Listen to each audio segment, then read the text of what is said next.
आज हम बात करेंगे हीलिंग पे और हील कैसे करना है अपने रिलेशनशिप ट्रिगर्स को। बड़ी इंटरेस्टिंग बात है, लेकिन उसका इलाज भी बड़ा सिंपल है। अल्लाह ने हर चीज में शिफा रखी है और हर चीज की शिफा भी हमारे अंदर मौजूद है।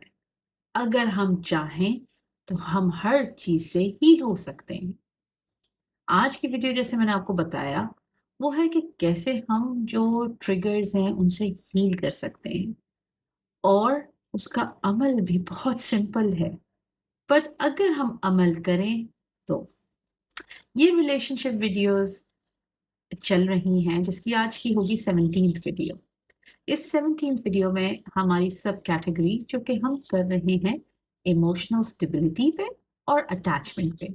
अब आप देखें कि इसकी कितनी बातें हैं, कितनी चीज़ें हैं जो समझने वाली हैं। आप मेरी पिछली बाकी वीडियोस को भी देखें, समझें और अवेयर करें, क्योंकि इनका मकसद हमारे अंदर एक अवेयरनेस पैदा करना है। जब हम समझेंगे चीज़ों को तो हमें अपनी लाइफ के ऊपर अमल करना भी बेहतर तरीके से आएगा। और उसके ऊपर अमल करना कोई मुश्किल काम नहीं, बस कुछ चीज़ों से अपने आप को वाज़े तौर पे अवेयर करना है, एंड दैट्स इट। आपने उस पे अमल भी करना है। हम अपनी पिछली वीडियोस में ये बात कर चुके हैं कि जब आप रिएक्ट करते हैं तो आप रिएक्ट उस बात पे नहीं कर रहे, बल्कि आप रिएक्ट अपने माजी की बात पे कर रहे हैं, अपने माजी के तजुर्बात पे बात कर रहे हैं। और अगर आपने उनको देखा तो आपने अपने अंदर ऑब्जर्व ऑब्जर्व भी किया होगा कि ये वाकई सच है। क्योंकि अगर हम गौर करें तो हम कोई बैगेज जरूर लेके आए हुए होते हैं। इसलिए हम पैटर्न को भी देखते हैं कि एक छोटी सी चीज हमें कितनी बड़ी और भारी लगती है। और ये इसलिए लगती है कि वो छोटी छोटी चीजें कंपाउंड होके एक बहुत बड़ा ट्रिगर बन जाती हैं। अगर मैं इसकी वजाहत करूं तो मैं आपको ये बताऊं कि जो ट्रिगर्स हैं इनको हम दूसरा नाम भी दे सकते हैं। आज से आप ये नाम से पहचानने की जरूर कोशिश करें। Triggers are basically emotional memories, यानी जज्बाती याददाश्त। आपके जज्बातों की भी याददाश्त है। हमें लग रहा था सिर्फ हमारी याददाश्त होगी, हमारे वक्त की होगी, पर जज्बातों की भी है। और वो जज्बात जो है वो हमारे जिस्म में एक मुख्तलिफ जगहों पे घर कर लेते हैं, वहीं पे रहते हैं। जब तक हम अपने आप को हील ना करें, यानी अब उस पे मरहम ना लगाएं और अपने आप से वो पॉजिटिव बातें ना करें, ये मरहम लगाने का फ़ायदा नहीं होता, बल्कि ये ज़ख्म ताज़ा रहते हैं। तो आपको 3 चीज़ें ट्रिगर कर जाती हैं क्योंकि वो मेमोरी में होती हैं।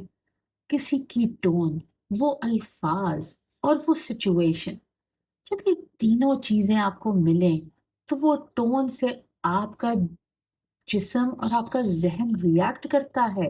माज़ी में किसी ने आपसे इस तरह बात की हो, वो अल्फाज जो यूज़ किए गए हों, वो अल्फाज याद दिलाते हैं आपको कि माजी में किसी ने वो अल्फाज यूज़ करके आपको कुछ बताने की कोशिश की हो। और वो सिचुएशन जिसमें आप फिलहाल अभी मौजूद हैं, वो माजी की सिचुएशन को भी बताते हैं कि शायद उसमें कोई मैसेज था जो आपने लिया और आपने अपने जिस्म में स्टोर कर लिया। अभी की मैं आपको गहरी बात बताऊं। इस बात में गहराई ये है कि जो भी आप रद्द अमल दे रहे हैं, जो है वो अभी हाल और फिलहाल जो मौजूद सिचुएशन में उसको नहीं दे रहे। आप तो अपने माजी को दे रहे हैं।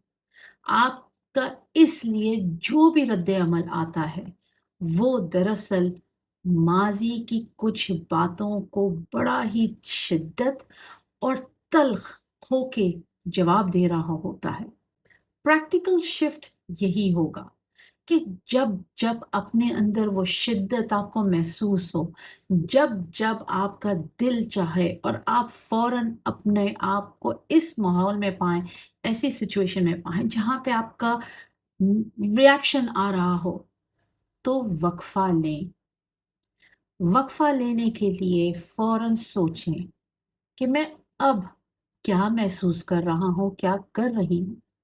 ये एहसास आपको बताएगा और आपको समझाएगा कि क्यों आप रिएक्शन दे रहे हैं। अगर आपके अंदर गुस्सा आ रहा है तो वो गुस्सा किस बात की तरफ जा रहा है, किस बात पे आ रहा है। क्या किसी के बात करने का अंदाज आपको कुछ याद दिला रहा है, या किसी के अल्फाज, या किसी की बात या अमल या वो सिचुएशन जो बनी हुई है। इसको सोचने से आप समझ पाएंगे कि आप अभी क्यों कर रहे हैं। एक और चीज, अपने लाइफ में आदत डालें। आप इबादत करते हैं और इबादत का दूसरा नाम मेडिटेशन भी है। इसमें अपनी इबादत में अपने हाल को पहचान, अपने वक्त उस वक्त क्या सुन रहे हैं, क्या समझ रहे हैं, क्या महसूस कर रहे हैं, किस चीज के लिए शुक्रगुजार हैं, क्या चीज तकलीफ दे रही है, क्या माहौल बना हुआ है। उस माहौल, उस हर चीज के ऊपर गौर करें, बस समझे। उससे आगे कुछ नहीं करना, लेकिन उस चीज को माइंडफुली कोशिश करें कि हम प्रैक्टिस करें। प्रैक्टिस करेंगे तो ही फर्क आएगा। जब जब आपको लगे कि आप रिएक्शन देने वाले हैं, बस मैंने आपको बताया वक्फा लें। वक्फा लेने के बाद आप उस इमोशन को नाम दें। गुस्सा आ रहा है,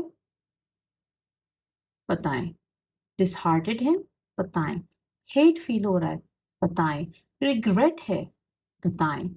बताएं खुद को, जरूरी नहीं कि आप जोर ऊंची आवाज में बोलें। इससे होगा क्या, इससे दरअसल आपकी फीलिंग और रिएक्शन के बीच में एक वक्फा आएगा। आपकी फीलिंग और रिएक्शन के बीच में जो वक्फा होगा वो आपको हेल्प करेगा कि इससे आपने कैसे डील करना है। हर चीज का हल है, सिर्फ अमल करें तो हल निकल आता है। आखिर में बहुत ही सिंपल और छोटी सी बात, हीलिंग का ये मतलब नहीं होता कि आप ट्रिगर होना बंद कर देंगे और आप कभी भी ट्रिगर नहीं होंगे। बस इंसान तो यही करता है और इंसान की यही जिद्दोजहद है कि उसका जो आज है वो उसके कल से बेहतर हो। तो आज आपकी ट्रिगर की रेट कम हो जाएगी बनिस्बत जो पहले थी। जिन चीज़ों पे आप ट्रिगर होते थे वो चीज़ें अब आपको ट्रिगर नहीं करेंगी इतनी। क्यों? क्योंकि आप सीख रहे हैं कि आपको रिस्पॉन्ड कैसे करना है, रिएक्ट करने के बजाय। जैसे मैंने आपको पहले बताया, हम माजी को बदल नहीं सकते, लेकिन हम माजी से अपने आप को, अपने हाल में अपने आप को हील कर सकते हैं। तो रिएक्ट ना करें। रिएक्शंस इंसान को डैमेज को और बढ़ा देता है, वो कम नहीं कर। लाइक आई सेड, रिएक्ट ना करें बल्कि रिस्पॉन्ड करें।